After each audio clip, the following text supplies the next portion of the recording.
3세기 이상 썼거나 해충 피해 없이 유지보수도 전혀 필요 없으며 화학물질이나 합성 밀봉제, 구매한 재료를 전혀 사용하지 않고 목조 건축물을 보존해온 비용 없는 기술이 존재합니다. 18세기 일본 건축가들은 목재를 벽에 고정하기 전에 이 특정 방법을 적용하면 그 판자가 설치한 장인들을 포함하여 주변의 다른 모든 재료보다 오래 지속된다는 것을 깨달았습니다. 하지만 이러한 탁월함을 증명하는 건물들이 오늘날에도 여전히 서 있음에도 불구하고 서구 건축 산업은 지난 100년 동안 15년마다 교체가 필요한 제품들을 우리에게 판매해 왔습니다.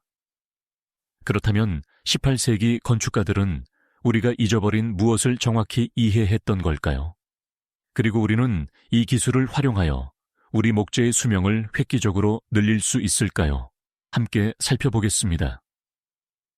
이 방법의 기원을 이해하려면 일본 주택이 직면했던 독특한 과제를 알아야 합니다. 17세기 무렵, 결국 도쿄가 될 에도시는 지구상에서 가장 인구 밀집도가 높은 도시 중심지 중 하나였습니다.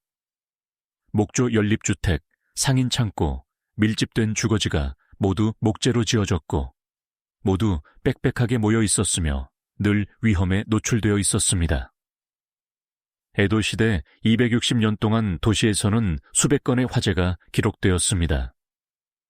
이러한 사건들은 너무나 빈번하고 파괴적이어서 주민들은 이를 에도의 꽃이라는 별명으로 불렀습니다. 이런 환경에서 집의 내화성은 소유물을 지킬 것인지 아니면 이웃의 작은 조리 화재로 모든 것을 잃을 것인지의 결정적인 요인이었습니다.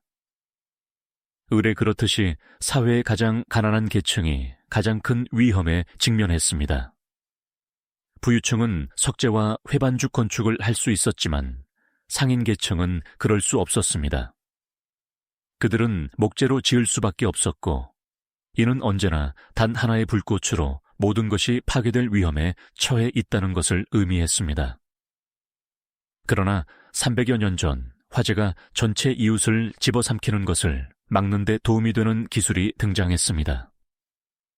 널리 받아들여지는 한 이야기에 따르면 이 문제를 처음 해결한 건축가들은 전문 건축가가 아니라 어부들이었습니다. 히로시마현 세토네하이의 해안 지역에서 보트 제작자들은 부두 화재로 부분적으로 그을린 판자들에 대해 이상한 점을 발견했습니다. 그 특정 판자들은 염수에 저항하고 보통 몇 년 안에 목선 선체를 갉아먹는 좀벌레를 물리쳤습니다. 이 그을린 판자들은 해충에 저항할 뿐만 아니라 화재에 노출되었을 때 훨씬 더 오랫동안 버텼습니다. 그 결과 어부들은 의도적으로 목재를 사용하기 전에 그슬리기 시작했습니다. 결국 이 관행은 내륙으로 전파되었고 육지 기반의 건축가들은 이를 다른 그러나 똑같이 끈질긴 적, 즉 내해 해안의 아열대 습도로부터 보호해야 하는 구조물에 맞게 적용했습니다. 이 습기는 처리되지 않은 나무를 밖에서부터 썩게 만들었습니다. 그들이 완성한 기술은 구운과 삼나무를 뜻하는 일본어에서 유래한 야키스기로 알려지게 되었습니다. 그 건축가들이 화학 실험실이나 동료 심사 저널의 도움 없이 이해했던 것은 극도로 정밀하게 가해진 불이 나무를 더 이상 진정한 나무가 아닌 다른 어떤 것으로 변화시킬 수 있다는 것이었습니다. 야키스기가 목재 처리를 위한 강력한 보호 방법인 이유는 분자 수준에서 일어나는 과정 때문입니다. 나무는 셀룰로스, 헤미셀룰로스, 리그닌이라는 세 가지 주요 유기 화합물로 구성되어 있습니다. 셀룰로스와 헤미셀룰로스는 탄수화물 사슬이며 본질적으로 설탕과 전분으로 이루어져 있습니다. 다시 말해 그것들은 곰팡이, 균류, 흰개미의 먹이입니다. 심지어 불 자체의 연료이기도 한데 썩게 만드는 화합물과 타게 만드는 화합물이 같기 때문입니다. 반대로 리그닌은 목재 섬유를 함께 묶어주는 구조적 결합제이며 다른 두 성분보다 훨씬 더 강한 저항력을 가집니다. 목재 판자의 표면을 강렬하고 제어된 불꽃에 노출시키면 열이 구조적 핵심 부분까지 태우지 않고 바깥층의 셀룰로스와 헤미셀룰로스를 분해합니다. 이 과정은 열분해로 알려져 있습니다. 이는 표면을 완전히 소모하지 않고 분해하는 통제된 연소입니다. 남는 것은 약 8분의 1에서 4분의 1 인치 깊이의 거의 순수한 탄소층으로 화학적으로 비활성입니다. 그을린 층을 방패라고 생각할 수 있습니다. 탄소는 썩지 않습니다. 흰개미는 그 안으로 파고들 수 없고 균류는 먹을 것이 없습니다. 또한 나무 표면의 기공이 강렬한 열 아래에서 닫히고 단단해져 물이 거의 침투할 수 없게 되는데, 이는 미처리 목재에 비해 수분 흡수를 약 80%부터 90%까지 감소시키는 소수성 장벽을 만듭니다. 당연히 휘발성 연료 화합물은 이미 소모되었기 때문에 표면은 생나무보다 훨씬 높은 발화점을 가지며, 이는 불을 확산시키기보다 확산을 늦추는 역할을 합니다. 이러한 결과를 얻는 전통적인 방법은 놀라울 정도로 간단합니다. 삼나무 판자 3개를 철사로 묶어 삼각형 굴뚝을 만듭니다. 그런 다음 바닥에 불쏘시개를 붙이면 삼각형 모양이 자연 굴뚝 역할을 하여 불꽃을 고속으로 위로 끌어올리고 새 판자의 내부 표면에 열을 한 번에 고르게 집중시킵니다. 그슬림에 원하는 깊이에 따라 연소는 60 최소 5분까지 지속됩니다. 올바른 탄화 수준에 도달하면 판자들을 풀고 열 반응을 멈추기 위해 즉시 물로 냉각합니다. 그런 다음 건조하고 선택적으로 솔질하여 아래의 나뭇결을 드러내며 표면을 밀봉하기 위해 천연 오일 코팅으로 마감합니다. 그 결과는 어떤 화학 처리로도 달성할 수 없는 것을 이룬 건축 자재입니다. 나무가 손상되는 원인이 되는 바로 그 요소들을 제거했습니다. 이 시스템의 탁월함에 대한 증거는 지금 일본에 서 있습니다. 그러한 지역 중 하나는 교토 근처의 사가 토리모토로 에도 시대에 역사적으로 보존된 지역입니다.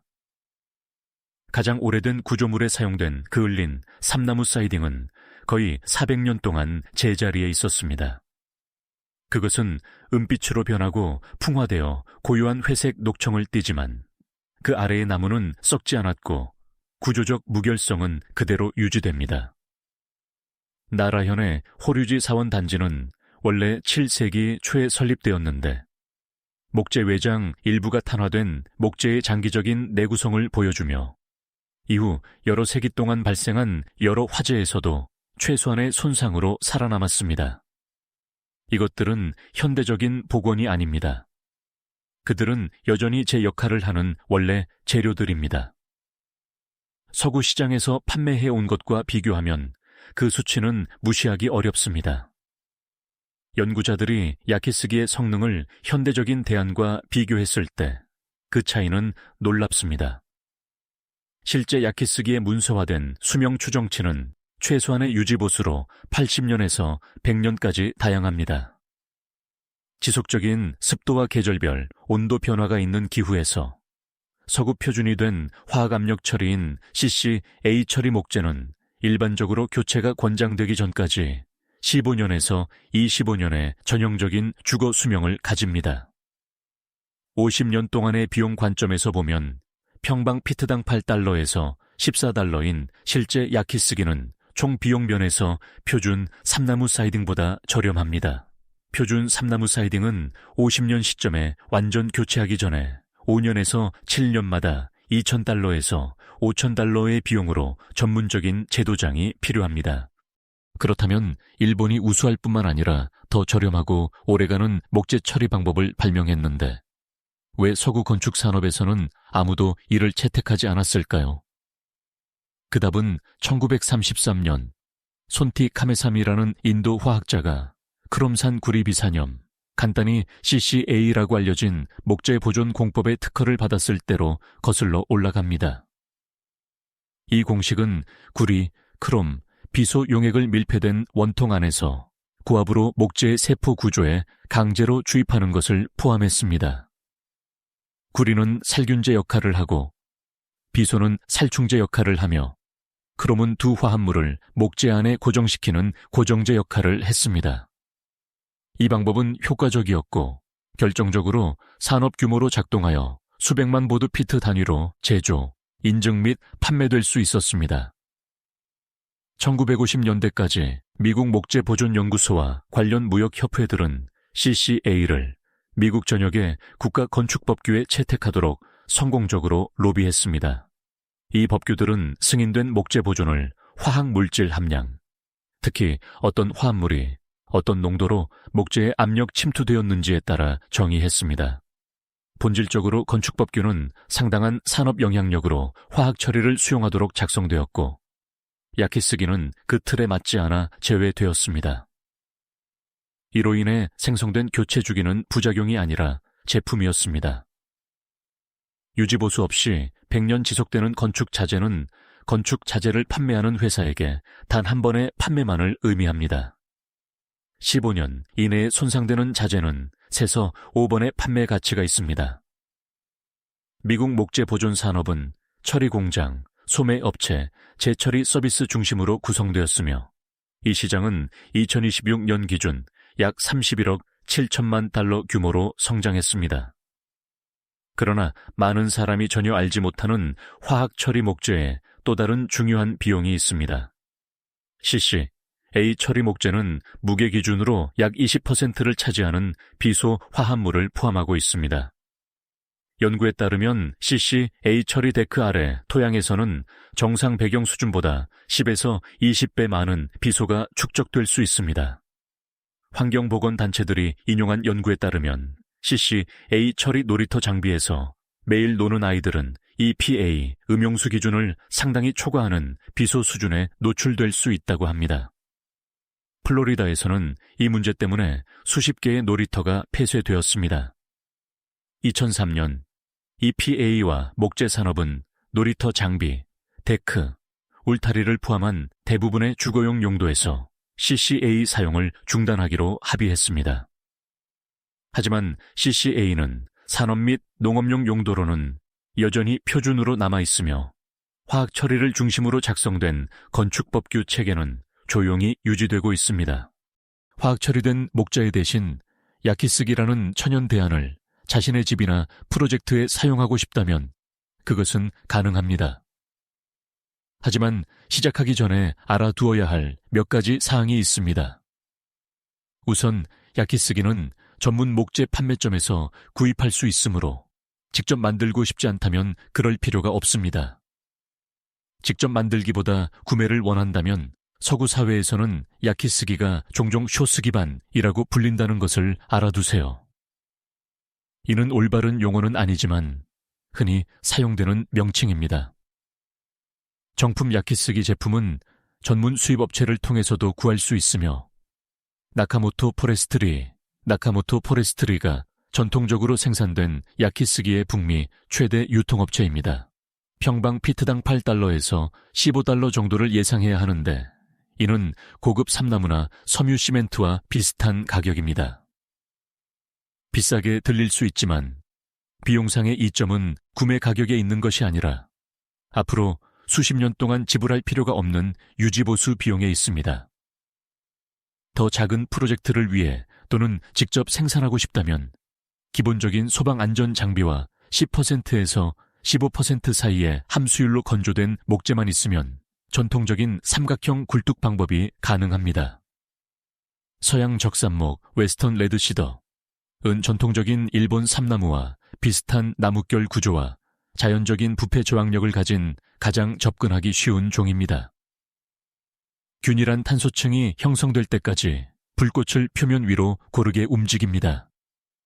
가장 내구성 있는 마감을 위해서는 충분한 그을림 깊이에 도달했음을 나타내는 깊은 균열 패턴인 악어 피부 질감을 찾으십시오. 즉시 물로 나무를 냉각시키십시오. 완전히 건조시킨 다음 아마이뉴나 동백유 코팅으로 표면을 밀봉하여 마감합니다. 현대 건물 외장재의 경우 그을린 면과 그 뒤의 방수 장벽 사이에 2분의 1인치에서 4분의 3인치 에어갭을 만들기 위해 장선, 퍼링 스트립스, 위에 판자를 설치하십시오.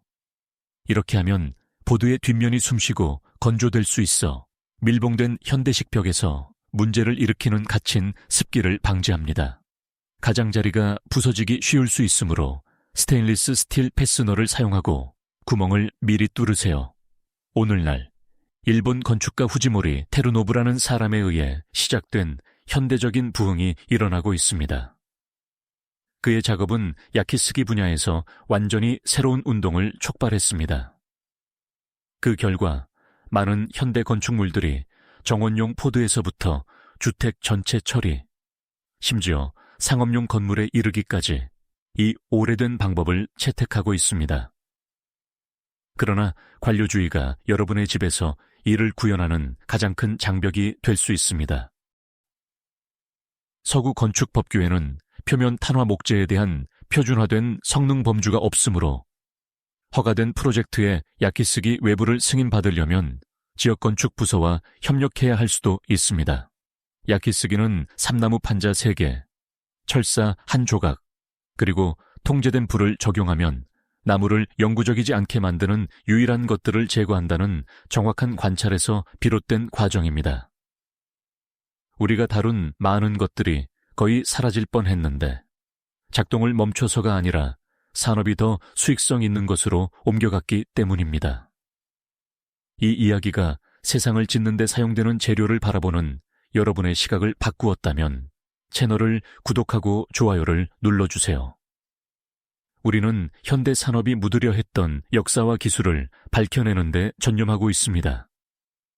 지속 가능한 미래를 만들어 나갑시다. 다음 숨겨진 지식의 보물이 곧 공개될 것입니다.